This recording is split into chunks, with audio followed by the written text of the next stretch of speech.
of the 2012 South African Rally Championship, which means that a new champion will be crowned after the two-day event. And it is now officially a two-horse race.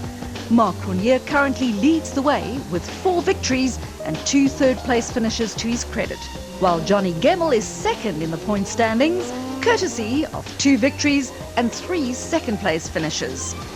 Cronje's lead is therefore a massive 20 points, but there is still a catch. Points scored on only 7 of the 8 events count towards the championship. Gemmell scored 0 points in Polokwane, while Cronje's worst finish to date still netted him 10 points. That's 10 points that he now has to throw away. So Cronje's real points lead going into the final round is not 20, but only 10. But what does it mean in real terms? Firstly, Marc Cronje does not have to win the Garden Route Rally to win the 2012 South African Rally Championship, but he does need to finish. Johnny Gemmell, on the other hand, will know that he needs to win and hope that Cronje finishes 5th or worse. Yeah, we have to win and he has to finish 7th or lower, so he's been going pretty good all season, so it's a tough order, but we'll just do our thing and try and win it and see what happens on his side. Neat and tidy, make sure that we get some clean stages and see where we end up today and then tackle tomorrow as it comes. But the fight between Cronje and Gemmell is not the only one. Only 2 points separate young Capetonian John Williams from his boyhood hero and 6 times national champion Jan Habech. In fact, Williams admits to having posters of Habech on his bedroom wall. Well, obviously he had a very good choice when he grew up. And now they'll go head-to-head in a battle for 3rd in the 2012 South African Rally Championship. Yeah, no, it is. It's awesome, and yeah, like I say, I'm looking really forward to it. And you know, I've learned a lot from Yanni and the guys, and taught us a lot as younger drivers how to handle things really well. So yeah, looking forward to it. The 2012 championship has been earmarked by battles all the way down the points ladder. Charles Wilkin is in 5th, but has JP Damso breathing down his neck.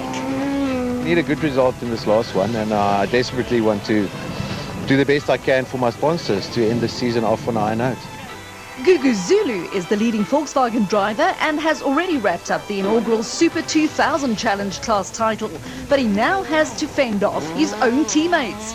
Today we've got nothing to really lose. We're going to go out there and give it our best shot, and at the same time still bring the car home and finish every single rally that we've done this season. Volkswagen's former champions Hargen Fecken and Enzo Koon's respective seasons took a long time to gather momentum, but the new BP Polo got 2 second-place finishes on the last 2 events, so their fortunes are also changing, albeit a little too late. Yeah, look, I had a very good event in Polokwane. We came second, and Enzo, the rally before, had a second, so the car's progressing very well. We've come a long way with the car. The reliability is there, drivability is a lot better, so I'm positive. The outlook for next year is much better, and if we can get a little bit more speed in the engine, we'll be there. And what does Dutch driver Hans Weiss have to say about top-flight rallying in South Africa? I think it's good. No, I enjoyed it till now, and okay, especially this rally, I think it's really good, so we want to see what's going to happen. Garden Route Rally action gets underway early with what is now becoming a regular feature of the championship, a qualifying stage. The results of qualifying will allow the top drivers to choose their starting positions for the rally proper. And as it is often a disadvantage to be the first car on the road, the results of qualifying could play a massive role. Cronje is the first to make his mark by setting the fastest time, a full 2 seconds faster than his Toyota rivals Leroy Poulter and Johnny Gemmell, who are followed by the BP Volkswagens of Hans Weiss and Enzo Koon. Only a few seconds separates the top 10, but the same few seconds could provide an advantage as it allows you to choose your road position. No surprise then that Marc Cronje's younger brother Gavin, who set the 10th fastest time in qualifying, ends up with the dreaded duties as road sweeper, followed by Wilkin and Williams. Marc Cronje chooses 6th, while championship rival Johnny Gemmell will start his onslaught from 8th on the road.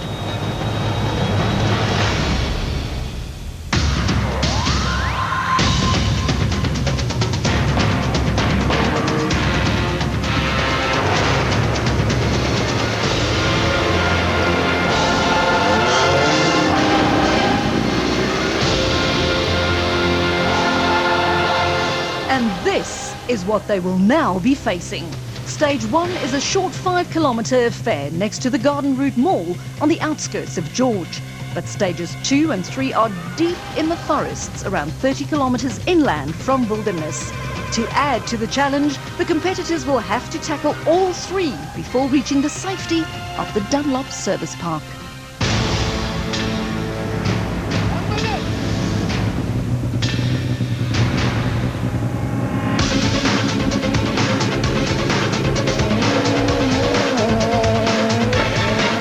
It's a Cronje and a Sasol Ford Fiesta that gets the Garden Route Rally underway.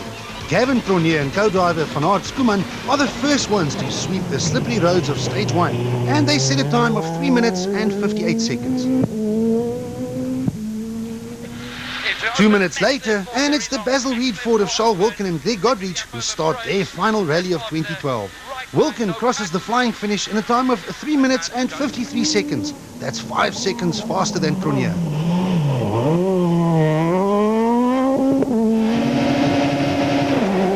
Next up, the Sasol Ford of Cape Townian John Williams.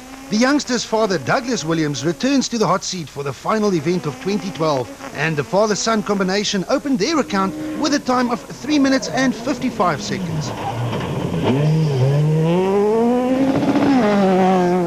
This is the first of the BP Volkswagens, driven by Enzo Keen and long-time navigator Guy Hodgson. Keen completes the short stage in just 3 minutes and 52 seconds, the fastest so far.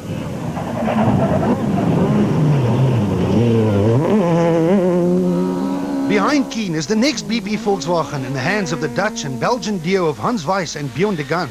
Weiss is one quick driver and he makes his intentions very clear by going nearly 3 seconds faster than Keen. But this is the moment that everyone has been waiting for. Championship leaders Mark Cronje and Robin Houghton start their quest to become South African rally champions.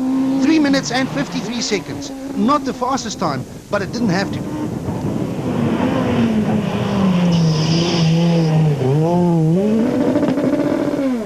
Leroy Poulter and Alvin Coetzee have nothing to lose at this late stage of the season. The Castrol Toyota driver is very quick and opened his account with a time of 3 minutes and 55 seconds.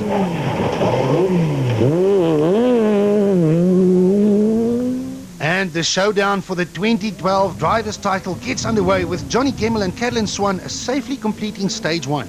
The time of 3 minutes and 57 seconds is 4 full seconds slower than Cronje, but there was still a long way to go. Behind Gemmell, the Basil Reed team of Jan Habig and Robert Paisley were involved in their own fight with John Williams for the 3rd place on the championship points ladder. Habig takes the early lead over Williams, but only by 0.2 of a second. Ergen Vekken and Pierre Aris started their campaign from 10th on the road. It is clear that the BP Volkswagen Polo will be a force to be reckoned with as Vekken sets the 2nd fastest time of all on this, the opening stage.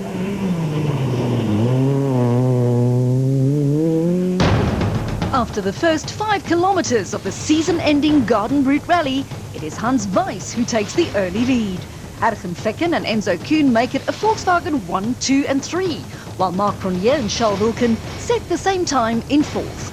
Johnny Gemmell's name is not yet on the leaderboard, but it's still early days, and he's only a few seconds behind. Stages 2 and 3 of the Garden Route Rally could decide the outcome. Together, they will add nearly 50 kilometres, and there is no service in between. This is only the 2nd event in the top S2000 class for young Gavin Cronje and co-driver Van Aert Schoeman, so they were really thrown into the deep end. But Cronje is also an accomplished motorsportsman and used his head to complete these 2 tricky stages inside the top 10. The stage is really, really nice. I enjoyed that, and tricky, but that's what it's all about. From 2nd on the road, Charles Wilkin and Greg Godrich were hoping to end their season on a high note. But the Basil Reed Bizzup driver struggled to find a good rhythm on stage 2. And on stage 3, his event was about to get even worse. There's 120. Oh, God. There's the caution tight left 9. Was it now? Yeah? Left 9. It was indeed a puncture, and while losing valuable time, they now also had to keep an eye out for the faster cars closing in from behind. Anything? No. No, there's no one. I can see all the way back there. car behind Wilkin was none other than the Cecil Ford of John and Douglas Williams. Williams set a good time on stage 2 and was now fast approaching the injured Ford of Wilkin on stage 3. And he's coming past us now. We got held up a bit in Charles' dust, so it distracted me, and we came through quite a fast sweep into the dust, and I went wide, and I don't know if I got a slow puncture. Behind the drama, Enzo Keane and Guy Hodgson were the next ones to tackle these tough and tricky 2 stages. Keane is an old hand at rallying and knows when and when not to take any chances. These 2 stages were definitely not the place to risk anything, so Keane would have been happy to emerge from the forest with all 4 wheels still intact. Double caution, right 8 narrow, over the bridge, 50 rocking. We had a good stage, we got held up by Charles. He had a flat tyre and kept pushing on, so we caught him in the stage. Really difficult driving in the dust here. Hans Weiss is one of the most talented drivers ever to grip a wheel, but luck has also not been on his side this year. Together with Belgian Bjorn de Gant, the Dutch driver was eager to end his South African season on a high, but the Garden Route Forests had other ideas. Langs 70 rechts 2 supersnel. Another puncture, and as with Wilkin, the BP Volkswagen driver was now losing loads of time while also having to watch his rearview mirrors. They decided to stop and change the flat wheel, but more than 2.5 minutes were lost, and the previous rally leaders tumbled down the leaderboard. Now we have big rocks and you're headed, it's done.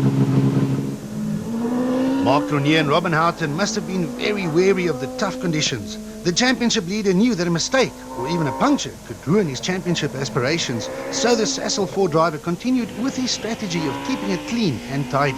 Besides staying out of trouble, he was also fast and completed this loop of stages in 2nd position overall. Yeah, clean stage. We're just trying to keep it tidy. Yeah, that's the whole game. Leroy Poulter and Alvin Coetzee had a huge role to play for the Castrol Toyota team, and that was to try and force Mark Ronier as far down the leaderboard as possible. Poulter is very quick, and on stage 2 the plan seemed to work as he set the fastest time of all to take over the rally lead. But the dreaded puncture curse of stage 3 struck yet again. Nearly 7 minutes and every chance of influencing the outcome were lost. Yeah, we got 2, so we were stuck, changing 1. With Poulter now out of contention, Johnny Gemmell and Caroline Swan were now not going to get any assistance from their Castrol Toyota teammates, so the championship contender had it all to do. But Gemmell is one tough competitor and took 4 seconds from Cronje on stage 2 and another 4 seconds on stage 3 to move into the lead of the Garden Route Rally. From 9th on the road, Jan Habig and Robert Paisley were in a perfect position to observe the battles ahead of them. The Basil Reed Ford driver was involved in his own battle with John Williams for 3rd in the championship, but Habig was now stuck in Poulter's dust and lost around 17 seconds to his rival Williams. Habig wasn't happy. Yeah, we got stuck behind Leroy in the dust for a good 5-6 Ks. Anyway. Ergen Ficken and Pierre Arries are fresh from a 2nd place finish on the previous rally just a few weeks ago, so the former champions were determined to get back to their former winning ways. They received an early blow when the BP Volkswagen Polo became another victim of the dreaded puncture curse. With so many drivers losing loads of time due to punctured rubber, the door opened for a number of other drivers further down the road to grab the opportunity with both hands. Gugu Zulu and Carl Peskin in the older generation BP Volkswagen Polo had nothing to lose and gave a glimpse of their pace by completing this tough loop of stages in an excellent 5th position overall. Jaapie van Niekerk and Gerard Snyman is another pairing on a charge late in the 2012 season. The New Africa Development's Volkswagen Polo avoided all the obstacles and punctures to emerge in 8th. Rounding off the top 10 after stage 3 was the PZN panel beaters and McCarthy Toyota of Namibians Wilro Dippenaar and Morne de Tooy. The Garden Route Rally was one that Team Total would like to forget. Mohamed Musa and Andre Vermeulen fell victim early on when their Team Total Toyota Auris ground to a halt with a broken engine.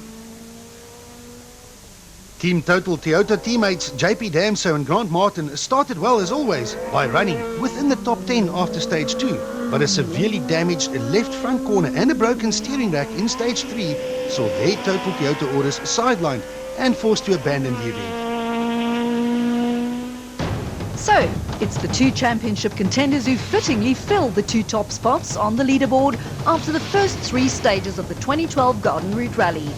Gemmel's advantage over Cronje is just 4 seconds, with Enzo Kuhn over half a minute back in third. Williams is winning his battle against Habig, while Zulu occupies fifth. Fecken is one of many to pick up a puncture, but still in seventh, ahead of Van Niekerk, Gavin Cronje and Wilro Dippenaar, who rounds off the top 10. A number of leading drivers have fallen by the wayside, courtesy of punctures, while the two championship rivals are at it once again. Who will come out on top? Join us after the break. It is still day one of the Garden Route Rally, but it's also the penultimate day of the entire 2012 championship. And after nearly 50 kilometers of flat-out gravel racing, the teams finally get a chance to visit the Dunlop Service Park at the Wilderness Beach Hotel. Fitting new Dunlop rubber is a priority for most, while others are focused on the small matter of who is going to win the title. Marc Cronje is only 4 seconds behind the lead, but in the bigger picture, it is exactly where he needs Of the game, we're taking a very conservative approach, and I'm hoping that it's going to pay off, but we'll see. I mean, Johnny's pushing really hard.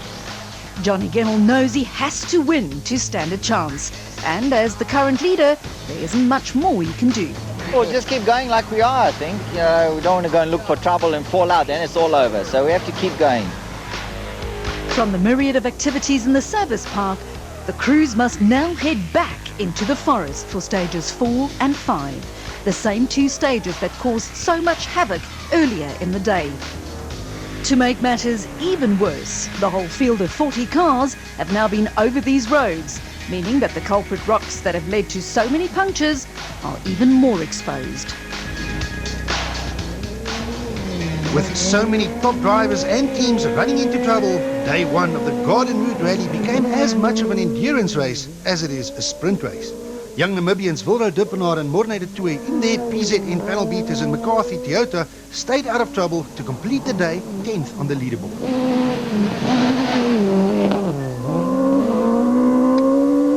6 times national champion Jan Habig and co-driver Robert Paisley were not happy with the setup in their Basil Reed Ford Fiesta. Left 1, and then 200. But Habig set the third fastest time of all on stage 4 to move into 4th position. But no less than 2 flat tyres on stage 5 saw him slip down the leaderboard and down into 8th, nearly 2 minutes behind his rival John Williams. Yeah, we had like 10 k's from the end, left rear puncher. Car went very sideways, right front into the rocks. So we got 2 punches. Hugo Zulu and Carl Peskin continued their good run of form with steady stage times on both stages 4 and 5. But the BP Volkswagen Polo was overtaken by a few faster drivers as they completed the day in 7th. Zulu was however still leading the S2000 Challenge class over his only rival Dippenaar. 70 left, bringing into right, 2 rocks on right, 60 down, caution, and this bad. It's going okay so far. We're kind of matching the pace that we wanted to. Ahead of Zulu, Japie van Niekerk and Gerard Snyman were now finding their feet after an up-and-down season in 2012. The New Africa Developments Polo started stage 4 in 8th position, but Van Niekerk gained 2 full positions by the end of stage 5 to complete the day in a very credible 6th place overall. Yeah, much better. Yeah, I can drive the car now. The car was driving me, now I'm driving the car. In fact, all the Volkswagens were now on the move. Hans Weiss and Bjorn de Gant lost more than 2.5 minutes early in the day, but Weiss has a never-say-die attitude and set out to recover as much time as possible.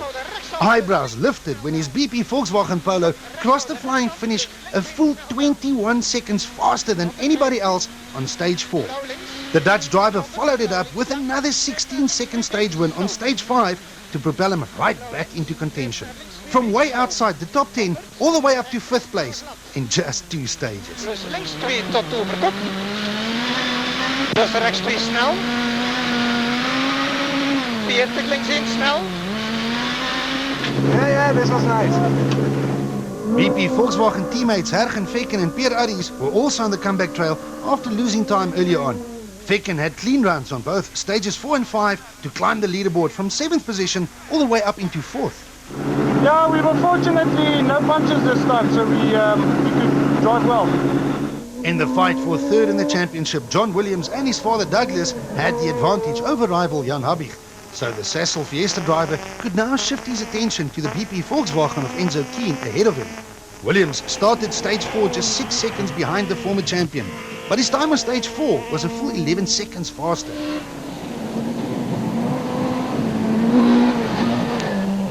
A lot of rocks in the corners that you've got to miss mid-corner. If you hit one of them, then it's a puncher. Keen and co-driver Guy Hodgson, however, have been involved in many battles before, and Keen was most definitely not going to give a position away that easily.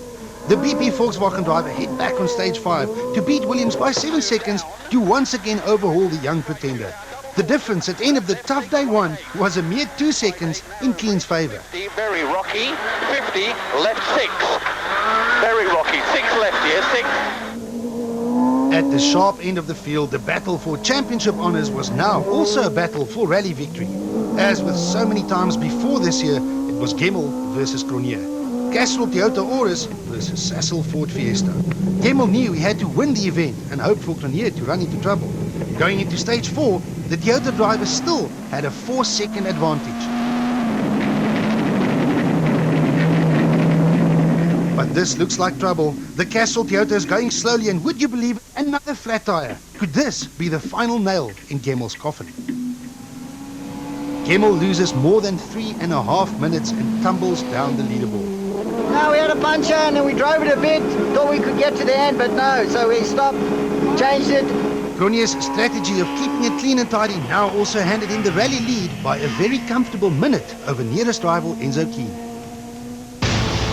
Johnny Gemmel's championship hopes takes a plunge as he drops from 1st to 9th, while Marc Cronje now not only leads the title fight, but also the rally.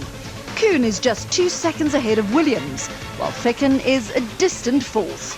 The man on the move is Hans Weiss, who recovers to 5th, ahead of Van Niekerk, Zulu and Habig. Dippenaar rounds off the top 10. Back in the Dunlop Service Park, it's time to reflect on the penultimate day of the 2012 South African Rally Championship. Veteran Jan Habig still had hopes to finish the season 3rd on the points table, but it wasn't going according to plan. Got a puncher, did 9 Ks with 2 flat wheels, so lost a minute and a half. Jaapie van Niekerk was having a good run for the second event in succession. Started off with a bad setup this morning. We changed the setup and results were there immediately. So yeah, no, we're happy. And what a comeback from Hans Weiss, who destroyed the field by taking back nearly a minute of the time he lost earlier in the day. Pushed so hard as we could, so the times are well. I'm happy with that. Yeah. In the Castrol Toyota camp, Johnny Gemmel's championship received a major blow.